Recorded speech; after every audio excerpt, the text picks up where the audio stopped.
In today's video, I'm going to teach you how to create a Discord event.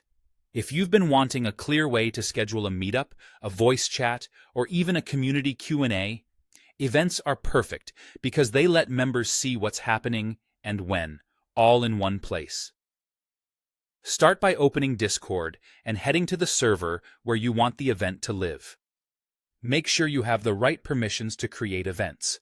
If you don't see the option later, you may need a server admin to grant access. Also, double-check that you're in the correct server, since events are tied to a specific community and won't carry over elsewhere.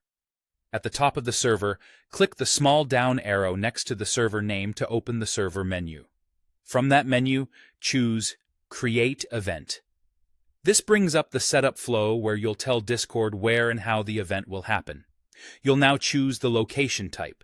If you're planning a voice chat, pick Voice Channel, then select the specific voice channel where people will join. Make sure members can see and access that channel when the event starts.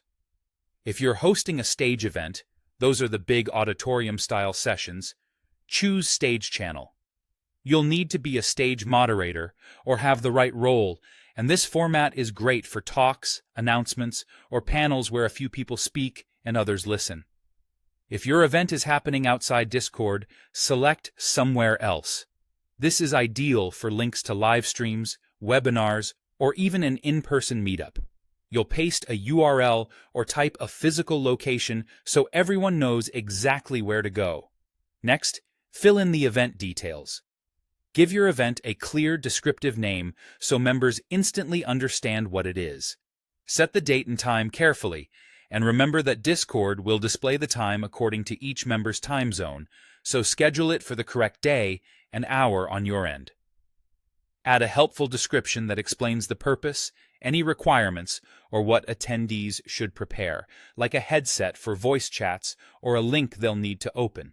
For location, confirm the voice or stage channel you chose, or paste the external link or address if you selected somewhere else. Before you finalize, take a moment to review everything. Double-check the channel, the date and time, and the description for clarity. When it all looks good, click Create Event. Your event will now appear in the server's event list, making it easy for members to see it and plan ahead. That's all you need to set up a polished, easy-to-find Discord event.